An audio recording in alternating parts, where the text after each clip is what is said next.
your daily dose of sports and fun. This is the Morning Drive Podcast from Double T 97.3, presented by Cantex Roofing and Construction. I'm Mike Hebert, owner of Cantex Roofing and Construction. Every day is game day, and we'll get it right when it comes to your roofing, construction, windows, and mirrors. Call Cantex Roofing and Construction today. Together, we are one serving you. Thank you for being with us today. I got this golden nugget from Mark Finkner last night, Jamie. Okay. And hopefully I'm not jinxing it here, but Mark told me that the Lady Raiders have won 30 straight non-conference games at home, and the Texas Tech men have won 40 straight non-conference games at home. Combined, that's 70 straight non-conference games at home. Now you can say, well, okay, what was the level of competition like on all?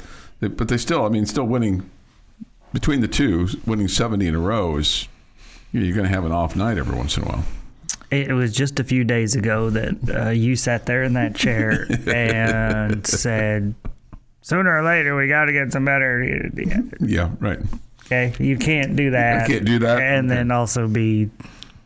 It's good that you're taking care of business games, right? Yeah, right. You're winning games you should take. You winning games that you should win. Right. That's good that you show up and take care of your stuff and get W's. Yeah. But how many of those 70 you think were ranked in the top 25? Well, I don't know if any. I was guess 0. Yeah, I don't know if any. Yeah. I'm trying to think if the men played any top 25 games here. At home in non-conference play or the women. Yeah. Yeah. Yeah. Yeah. Yeah, no. It's good. Again, you're taking care of business in games that you're supposed to win. Sometimes teams don't do that. Yeah. And your coaches on both sides have been able to get the teams up and find even on a day where, last Friday, for example, I think we're probably partway through that game. You kind of felt like, man, we're not playing our best basketball, right? Yeah, in the first half. Sam Houston State came to play, right? But you figured it out, right? Yeah. You found a way to win, and and that there's kudos to that, and there's something to be said for that. At the same time, I'm just not going to look at that stat and be like, man, that's impressive. Because we know we've looked at the schedule. Again, we've kind of whined about the schedule. We kind of have, yeah. Yes. Okay. You're not necessarily throwing babies in the air, or something like that, I don't think you should really do the whole throwing babies in the air thing. Think so. I think that's especially for you. I'm not sure. I can catch them. I can catch them.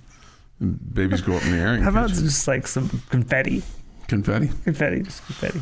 Yeah, maybe so. But but again, you're taking care of business, TCB, right? And there are teams that, we see all the time that slip up, and you're like, how did they lose to them? Well, we haven't done that 70 times in a row, so that's something to say. Hey, that's good, but I would love for you to go back, Chuck, and get the records, combined records of all 70 teams. I'll leave that to somebody else. Okay.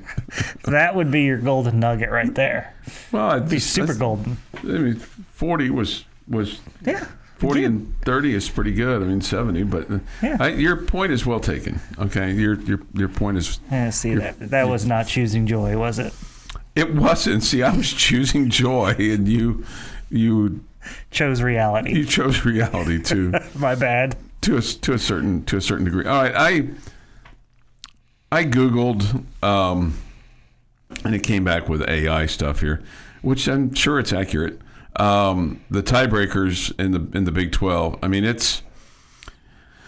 It's really hard. So for two teams, it's head-to-head. That's obvious. For step 2, it's common opponents. Win percentage of each team against all common conference opponents is compared. So that starts to become a little bit more complicated. Here's the catch. On the Big 12 page, it says head-to-head competition among the teams. Yeah, if it's just 2 teams. I don't think it doesn't say just 2 teams. It says head-to-head competition among the teams. Okay, so what happens if Arizona State is in the mix and they've beaten you? That means the Tech would have lost twice. Right. I'm working on the Tech needs a win to get in. You were saying they're guaranteed to be a in win. gets them in. You would have to lose twice to have Arizona become a factor where you don't get in. First off, we're talking about Arizona State. I'm sorry. Okay, but what if they have 2 losses? You said Saturday guarantees that they're ahead of you. They have 3 losses. No, that's Arizona. That's 3 losses. Sorry. I'm working on the whole Big 12 schedule and all of the scenarios. The winner of the game between the 2 tied teams is ranked higher. That's step 1. Step 2, the win percentage of each team against all common conference opponents is compared. Step 3, next highest common opponent. The tied teams' records are compared against the next highest common opponent in the conference standings based on their order of finish. This process continues through the standings. It's a little more complicated than when you look at baseball standings and stuff like that. This is why I'm trying to stay out of acting like I know, because it's extremely complicated. Yeah, and I'm not saying I know. I think if you win on Saturday, the odds of you not making the Big 12 championship game would have to be like 1% or 5% or something extremely small. Mm-hmm. Extremely small. But I have doubts that it guarantees that you're in. I want to buy tickets for the Big 12 Conference Championship game. Do you all know if Tech would be the home team or the visiting team? The home team, the team that's the higher seed, is the home team. Right now, Tech would be the home team. So yeah, it's a bit of a dilemma. So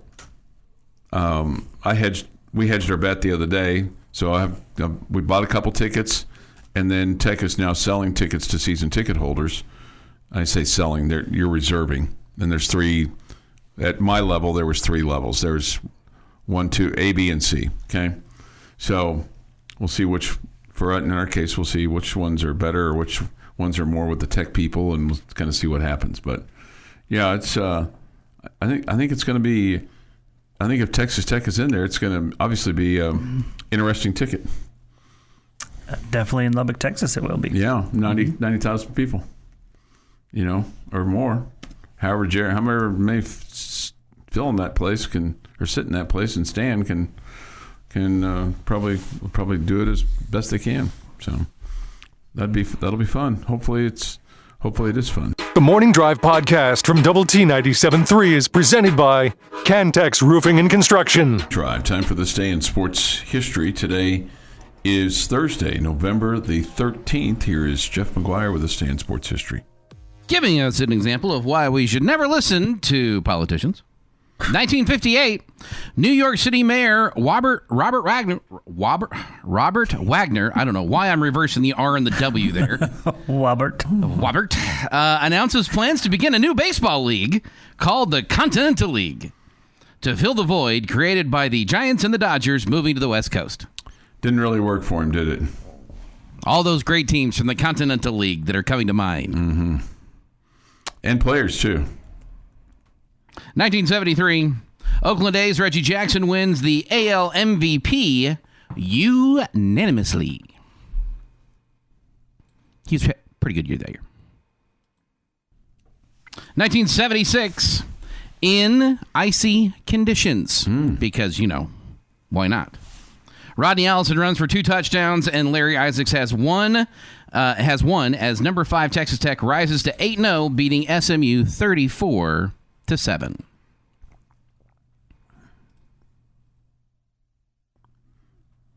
In 1984, Chicago Cubs infielder Ryan Sandberg wins the National League MVP award. 2015, the number 15 Texas Tech soccer team defeated North Texas Mean Green 1-0 at the John Walker Soccer Complex to improve to 4-0 in opening round matches in the NCAA Championship. Janine Becky scored her 10th career goal in the NCAA Championships play in the 26th minute. And in 2021. Tied at 38, 3 seconds to go, 62-yard try. Garibay has his foot into it. It may be long enough. It is good! It is good! It is good! Jonathan Garibay has won the game with a 62-yard field goal. Oh, my God, can you believe that? Wow!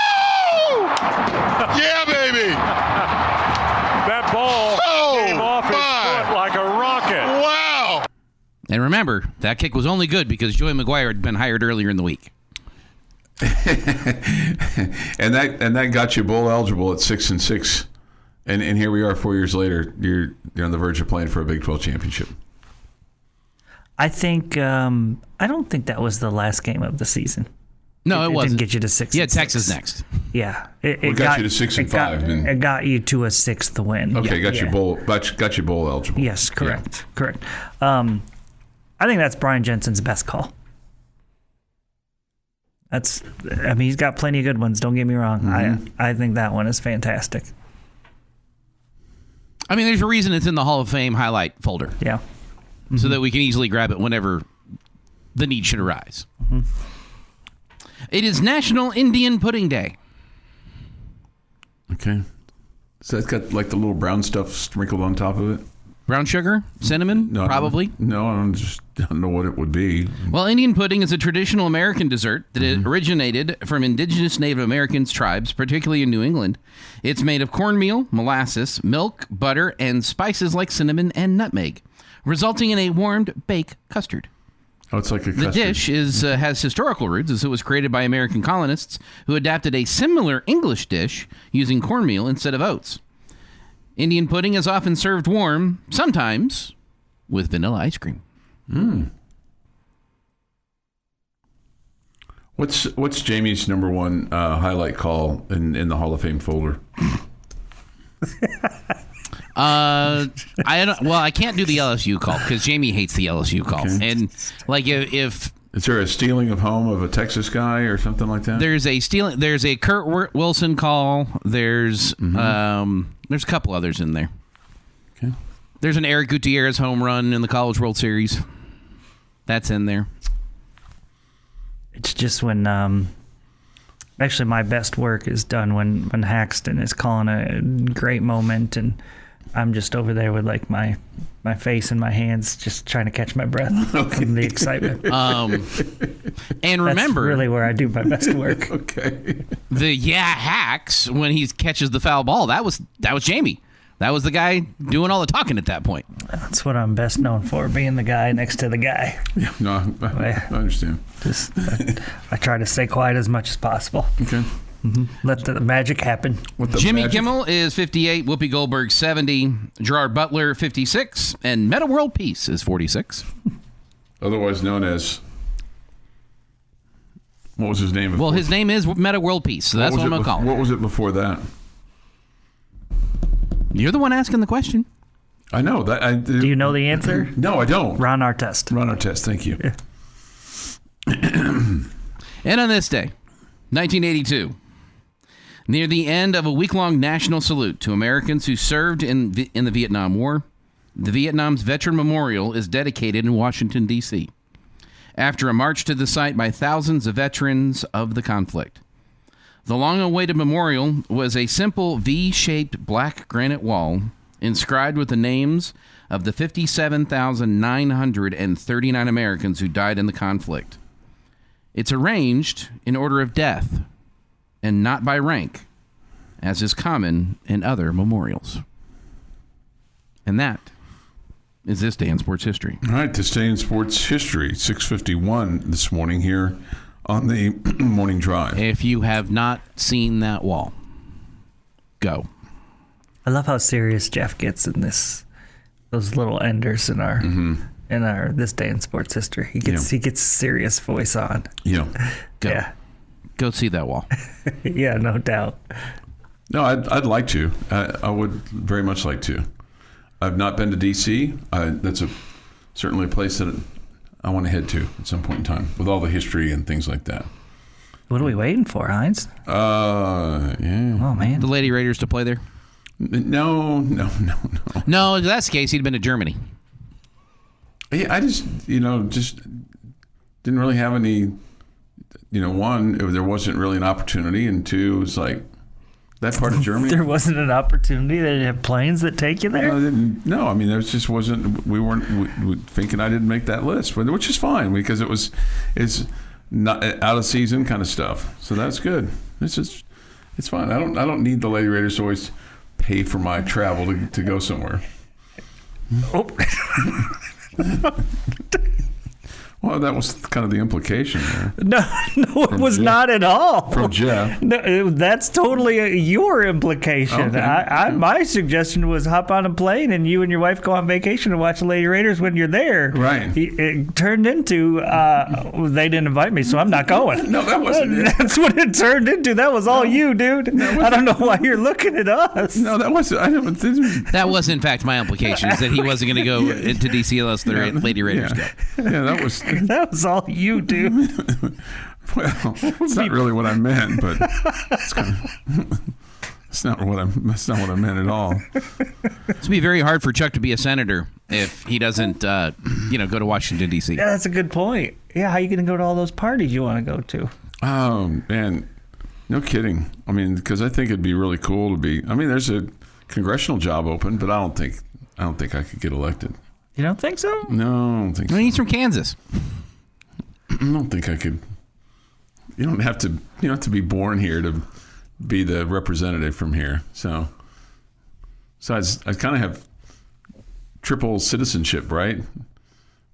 Texas, Missouri, and Kansas. Don't I have triple citizenship? So I could be a congressman in any one of those states, a senator. Okay. That's impressive. I don't know. 3-star athlete. Not really. Not really. I don't think anybody ever really accused me of being an athlete. I mean, or being athletic. I think I was an athlete, but I wasn't necessarily athletic. How about that? Okay. I think being athletic is one thing. Being an athlete is something entirely The Morning different. Drive podcast from Double T 97.3 is presented by Cantex Roofing and Construction. With Jamie Lent and Jeff McGuire, I'm Chuck Heinz. How come you never get like any of these crazy texts said to you like, Chuck, I saw you rushing the field with your shirt off. Impressive, isn't it? I had this... Is it impressive the way you look with your shirt off? Yeah. Okay, well, that's impressive. No, not really. I had this great picture in my mind of Chuck crawling over the wall. Why isn't it Jamie crawling over the wall? I guess they just feel like you're not going to do that. Well, Jamie's in the press box. Yeah. It's a long way to fall. Yeah. Yeah. Well, I'm in my seats. Mm-hmm. It's not like I'm rushing down there or anything like that. But anyway, 7:16 this morning here on the morning drive. All right, The difference is people don't want to see me with my shirt off, Chuck. That's what I don't the know that difference anybody is. wants to see me with my shirt off either. Let's see. And yet, there's the picture on Facebook. In the rain, right when I was mowing. Yeah, sure. That's fair. All of that is fair. There's a really good point there, Jeff. Really good point. And whose Facebook is it on? Mine. Is it on the Lucky Ladies? Oh, if you remember correctly, he asked her to take the picture so he could put it on social media. Yes. Yes. I did. Yep. That's a fair comment. Hey, if you've got it, flaunt it, man. Just thought it was kind of funny. I was really trying to be funny more than anything else. Funny, haha. All right, Kenny Perry is the associate head coach, special teams coordinator for the Texas Tech Red Raiders. He was asked the other day which part of the special teams he's happiest with. I'll be honest with you, I think I got to say probably Jack flipping the field, those punts. That was pretty big because, that game was going to be about field position. I think I said that at the start of the week. When you play certain teams that have really good specialists, it turns into which kickers outduel and punters outduel each other. And I thought, Jack did that, set the stage, had 2 really big kicks. And then we got the turnover with Ashton Hampton early. So I got to say probably our punts. 5 field goals is pretty big, obviously a school record, but, he's got to make those anyways. So that's not going to change. Definitely, I'd say I think the punts, just to answer it. I mean, I thought Jack did a great job. Thought we protected and covered, and I thought that was pretty good. And when you think about it, like over the years, I think sometimes that the Texas Tech punter has been a position that has been a little bit overlooked in terms of It's a punter. Well, I know. Every team's punter is overlooked. I know. Austin McNamara's he's in the pros. Yeah, but he's a punter. I know, but Yes. I know he's a punter, but I mean, He's like the one Red Raider we never want to see. Yeah. Yeah, I think Jack was terrific on Saturday. I stated that on Monday, and I thought really, really good. But I don't think any school is like highlighting their punter very often. Like punter you or anything like that. I mean, because we've had our fair share of good, really. We've had good ones, no doubt. Really good punters. I mean, and I know that you don't want to use them, very often. But I mean, when you need them, you need them. I mean, we don't see very many muffed punts or crazy kangaroo kicks that go out of bounds 25 yards down the field or anything like that. Mm-hmm. You understand the muffed punt is coming from the returner, not the punter themselves. Yeah, but I mean, like when they snap it back to the punter. And, okay, the punter doesn't drop. I don't think that's called a muffed punt. Okay, whatever. That would be a punter dropping the ball. Okay. But I mean, the crazy kangaroo kicks that go out of bounds, 12 yards down the field or something like that. Yeah, we haven't had any of those that I can remember this year. Yeah. This, uttering our punter is overlooked, personifies Chuck. Again, I'm not sure that's a compliment, but... Well, it's good that you can appreciate that part of the game.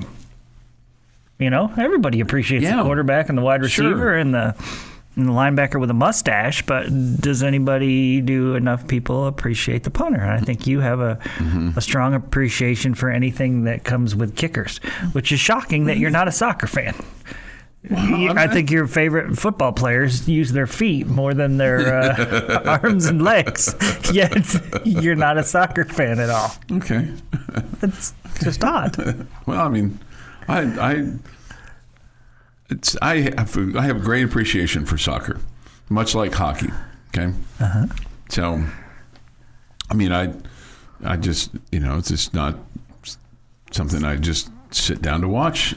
Soccer is one of those sports to me. It's like golf that I watch. I'm amazed, and again, it's partly because I can't do any of the things myself. But, the athletic abilities. Well, the way that they manipulate a kick to make it, slice and curl and hook and all that stuff, and the accuracy when they're hitting top shelf and all that is spectacular to me. And I say the same thing when I watch golf. I don't say it about basketball because I can pick up a basketball and even an NBA 3, I can make a couple out of 10, whatever. So it's not like, oh my goodness. But when golfers are like hitting shots over the top of trees and dropping it, in a bucket 5 feet from the pin, I'm like, that's a skill that I'll never have in my life. Yeah. Yeah. And soccer players the same way, the way they manipulate with a kick, the way they can make it hook or whatever. It's so impressive to me. I used to really understand the indoor game, but the soccer purists, view the indoor game as a bastardized version of it, which I understand. It's just different. Yeah, it's different. I get it. Okay, Coach Perry, speaking of kickers, was talked about his conversations with Upton Bellefonte and Stone Harrington about making Stone Harrington the starting kicker. No, there wasn't. I mean, it's you guys know I've said it before. It's about just winning the job. I mean, I've always given everyone a shot. That's one thing I think my whole career I've been pretty fair with, and it's just kind of one of those deals. Every year it's happened. It happened the first year with Wolf. I can go back to the exact same situation him and Gino were in, battling out. He beat out Gino, and he was the kicker. And then Gino did the same thing a couple of years ago. He won the job. And then this year, Stone's won the job, and it's not a. I hope he keeps it because I think Upton's a battler too, and I think he's gonna give it everything he's got to try to start kicking again. And Ian Hershey's another one. I mean, Ian's that guy's doing both for us. So I'm glad he's here, and he's a good coach. I think he's going to be a really good coach when he decides after whatever his playing days because he's really good as far as kicking and punting technique, stuff like that. So whoever it is they're gonna compete and they're gonna win the game for us, whatever we have to have. And that's really kind of the first acknowledgement of, even though we've seen it firsthand, of when they roll out Stone Harrington out there for every kick, in terms of extra point and field goals. It's like, okay, well, it's obvious now he's the kicker, but there wasn't like some kind of Stone Harrington's the kicker. Yeah, no smoke signals or anything. Nothing. You're getting the hang of this now, aren't you? Sure am. Which is a little scary. Which which is for you. Yes, it's a little scary for you to kind of understand that smoke signals and bright lights and press conferences and things like that are important for kickers too. I mean, they don't want to be left out. 7:23 this morning here on the morning drive. Watching the PGA in person is amazing the way they move the ball. I'm sure it is. I'm sure it is. No doubt. It's kind of like, it's like anything when you see it up close and personal, like, watching the NBA from courtside seats or down low seats, just the athletic ability that those guys have is crazy. The way that they move up and down the floor, regardless of how you feel about the NBA, it's still impressive. No doubt. My son and I were at the game of the 62-yard kick. I had a bad knee, was 60-something, but he really wanted me to go over the wall. I didn't, and I still regret it to this day. Retired second-grade teacher. Okay. Bad deal. Bad deal. This is the Morning Drive Podcast from Double T 97.3. Presented by Cantex Roofing and Construction. Jamie's question of the day on Double T 97.3 is brought to you by Connecticut of West Texas. All right, gentlemen. Little crazy question for you today. No, it fits right in. All right. There are only so many answers. Okay. So your answer can't be that crazy. Okay? Okay. With the graduation of Baron Morton after this year, or the, finishing up of his eligibility, I think he's already graduated, and the injury to your backup, Will Hammond. The thought, and I think Coach McGuire has even talked about it, that they would be going after a quarterback in the transfer portal this season. Last year, you went to the transfer portal to bring in a quarterback that you brought in as your third string guy. Right. This year, the thought would be, because of how long the injury is with Will Hammond, that you would have to go to the portal to go for a guy that you expect to start. Or at least be a big competitor to Will. I don't think Will's going to be ready at the beginning of the season. Okay. And there is that possibility. You're right. I think that's Will might not be ready till halfway through the season. Yeah, I think that's a great possibility. He's not going to be ready before the season. So it's a 10-month injury, so yeah. Okay. So there is also talk that it could possibly be even a quarterback that's already in this league. All right? If you were going to pick one of those quarterbacks that's already in this league, and obviously he can't be somebody that's out of eligibility this year, otherwise we just say Baron Morton, okay? Which guy would you pick? All right, let me ask you this. Does Sawyer Robertson have eligibility left? No. Okay.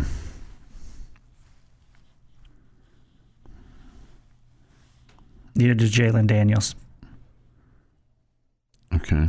I think just about everybody else is on the table.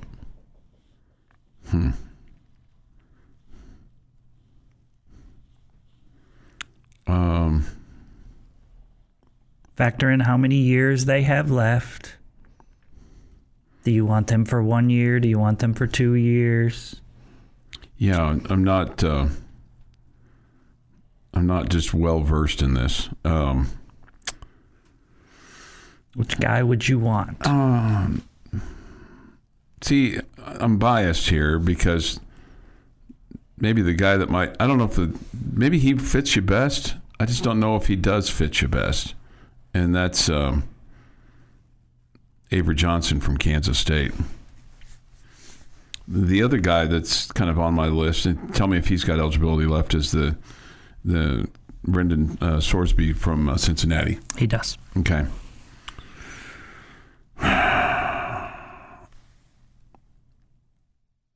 feel like that he's probably a better fit for you. Somebody says Josh Hoover. That was also on in my brain as well. But I guess I'll just go with I'll go with Brendan Sorsby. You seem very disappointed. I know, right? I'll say this: I don't love the idea of taking a guy from in conference. Okay. I just don't. Yeah, this isn't fun. Yeah, I don't love it. I don't love it, but they're good ones. They're good quarterbacks. There's some names that are probably going to be popular in the transfer portal that I want no piece of. I don't want the BYU quarterback. I don't want the Utah quarterback. I don't want the Arizona State quarterback. And I think he's his senior year anyway. No, Levitt's just a sophomore. He's a sophomore? Okay. Yep. I don't want the Kansas quarterback, and I know he's done after this year. And those are some of the better quarterbacks in the league, if you look at what their success rate has been. I'm going to go Connor Wigman out of U of H. Junior had success with Houston this year, almost 1,500 yards passing. He's got 12 touchdowns. I don't know that he's better than what you have on campus. Like, I don't think he's better than what Will Hammond will be eventually, but I will take him over an injured Will Hammond, if that makes sense. So if I'm picking through the Big 12 and grabbing a quarterback, that's who I think I'm going after. Okay. I think Connor Wigman is definitely very high on my list. He's a guy that I think can. He's versatile as far as he can run the ball as well. He's thicker, and it looks like he takes the pounding a little bit better. I also feel like, although we ultimately knocked him out of the game, I also like that. I think he veteran. He throws the ball. He doesn't have a ton of turnovers. He's not like a gunslinger that's super high, super low kind of a guy. He would be high on my list. I think Josh Hoover is probably the most talented, but I'm sorry. I don't want a player from one of our rivals. I just don't. I also think he's like a high-risk, high-reward quarterback too much. He is the gunslinger that I was just speaking about, that will throw a bunch of touchdowns, but he'll throw a bunch of picks too. And I just don't want that guy. Brendan Sorsby's my answer. He's a veteran guy. I think he's a smart quarterback. He can run it. He can throw it. All the above. Sam Levitt, I feel like there's a rivalry now going on with Arizona State and Texas Tech. I just don't want a guy that I've been so adamantly against. Now I don't want to bring him into the fold and now root for him. I just don't. Even though I think he's really talented. I also don't think he's a bad guy. Yeah. That helps. Like if he were to head this way. Yeah, no, I agree. I agree with that. I like the way he plays. Like Rocco Becht would appeal to me. I don't think he is as high risk, high reward. He's just kind of basic. I don't want Avery Johnson's a family and drama that comes with Avery Johnson. Yeah. The hair out of the helmet's a problem too. No, thank you.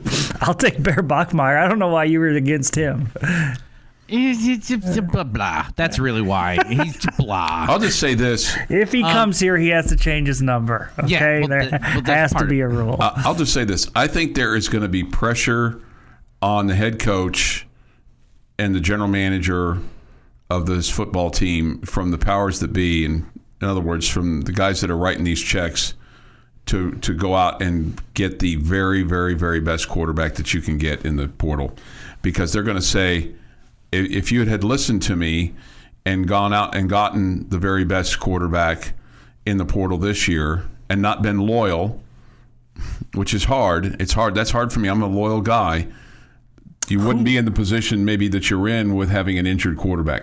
Who's saying if you had listened to me? I think that they wanted him. Who's Coach, they? The Cody Campbell and those guys that are paying for these players to go out and get a quarterback in the portal last year. Your daily dose of sports and fun. This is the Morning Drive Podcast from Double T 97.3, presented by Cantex Roofing and Construction. Sounds like we got a Dallas Stars game tonight. What tipped you off? The Dallas Stars, Dallas Stars, Dallas. It's kind of a catchy song. Yeah, it is. I mean, they do a good job with that. They do a really good job with that. Thoughts, comments, Yates Flooring Center chat line. Go to the Double T 97.3 mobile app for that. Visual Edge IT hotline is open too at 806-771-0973. We come to you from the First United Bank studio. Going back to our conversation right before the boom, boom, boom, with regard to the quarterback situation, I do think there was a conversation.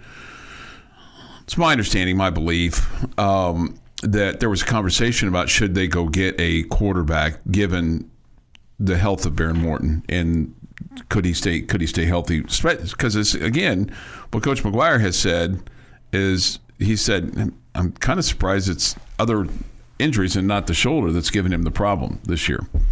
It's the lower leg stuff. Right. That's giving not him where he had surgery. Not where he had surgery. So I don't think it was out of the realm that you would say, hey, do we need to go get a quarterback? And I don't think it's wrong for the head coach to be loyal to a guy that's been loyal to your school and loyal to town and has done everything he can to put himself in position and playing through everything. And I'm not saying that they should have. I'm just saying now you're going to have another year where you're going to go into the off season, and I think you're going to have to go get yourself a quarterback that can be QB1. And I know that you've got guys waiting in the wings in terms of 4-star guys coming in, blah blah blah. But we're in the we got to win today, right? You want to develop as best you can, but you're going to have another really, really good team next year. You're going to spend a lot of money to have another really good team next year, and you want to make sure that the quarterback spot is taken care of. Yeah, no question. It's just a no-brainer. Really, really important. Yeah, I had not heard anything about anybody being upset that you. I'm not saying upset. I'm just saying. I know that you had suggested that they go after, a quarterback to compete with Morton, but I'd never heard anything from any of the powers that be about that. So. You look at it now, and you've dealt with injuries, but you've played 3 quarterbacks. Mm-hmm. Would it have been the right thing to do? I don't know. I'm not saying they were wrong in what they did. Yeah, I don't know that I would have done it any differently than Texas Tech has done it. With where you spent your money on the defensive line and on offensive linemen and really improved your trenches, you would not have been able to do that if you had went out and got a frontline quarterback in the transfer portal. While it may seem like there's unlimited money, there isn't unlimited money next year. Well, prior to July 1st, there was unlimited money.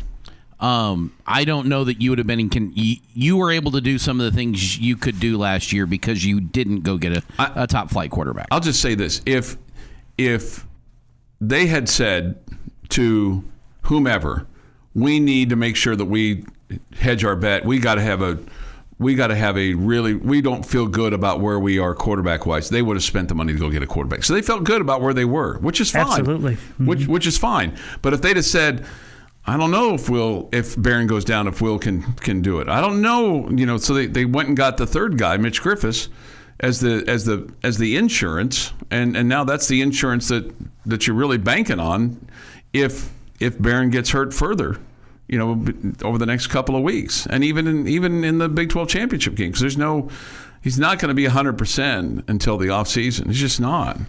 It's part of the whole thought process with me is what number one type quarterback was going to come here, knowing that he was coming here to play. To compete. Yeah, you would have to compete probably for second string. Yeah, you would have. What guy would hey, I got 1 year left. I want to go fight for the number 2 spot at Texas Tech. No, I think he would have been going, I want to go somewhere where I know I'm going to get a chance to play. Well, and I think the odds would have not been very good. And I think back in May, when he was going to when Barron was going to those quarterback camps and things like that, and having that stuff out of town down in Florida and et cetera. They made the assessment, obviously, that his shoulder was good enough that they didn't need to bring somebody in. He had that zip on the ball. Mm-hmm. He did have the zip on the ball. Mm-hmm. Yeah, he did. I'm just saying they made that decision. But if they had wanted to, if they'd have felt like it could be a little wonky. And your point is well taken. Who would have come in? You would have had to money whip somebody. Just to be QB2, and then you probably would have lost Will Hammond as a result of that, and they really like him. In that situation, I just don't think you're getting a great quarterback. Even the money part of it. Quarterbacks want to play. No, you're not They wrong. want to play. Yeah. You know, it's one thing if you're a defensive back and you're like, well, they got two really good ones, but I'm going to compete. At least I'll get to play. Quarterbacks like, yeah, I may never see the field when it matters. Yeah. Chuck is off his rocker on this one. Tech never pursued a top quarterback this offseason, nor should they have. I'm not saying they did. I'm just saying I think it was considered. I think it was talked about. And I think you're crazy if you think it wasn't. But Talked about is one thing, but I mean, you're kind of suggesting that it was talked out that of. Donors are now saying, "Told you so." We should have. No. I'm not saying told you so. I'm not saying that. I'm not saying the told you. Well, I think you said something earlier today about like, "Hey, I told you guys you should have gone after another quarterback." Well, if I said it like that, I didn't necessarily mean it quite like that. I'm just saying. I don't remember what his exact words were, but that's what it felt like to me. Okay. Yeah. And all I'm saying is that I think that there was conversation about should we go get a quarterback, and it was like, no, we're going to stick with this, blah blah blah blah blah. And I mean, hindsight's 20/20. That's easy. That's easy to say. Well, I guess we should have. You know, but nobody. You know, you didn't really think that. Not only was Barron going to have a problem, you may have thought that going in, but that Will was going to have a knee injury because you thought like, well, he's going to be your number 2 if Barron goes down. And I don't think the thought. I mean, of course, people think people get injured all the time. Anyway, somebody says this: Will Hammond will be a star. I hope you're right, but this is a 10-month injury, as Jamie said. It's probably not going to be available at the start of the season. So you're going to have to get somebody. Yeah, no question. I mean, whether you think Will Hammond is the future or not, and you've just got a commitment from the number 1 quarterback in the country and all that good stuff, but upcoming. But whether you think Will Hammond is the guy or not, I don't think he's going to be ready for the start of the season. So you better have somebody, that can play to begin the year. Yeah. This has been the Morning Drive Podcast, presented by Cantex Roofing and Construction. Check out our library of Double T 97.3 podcasts at doublet97.3.com.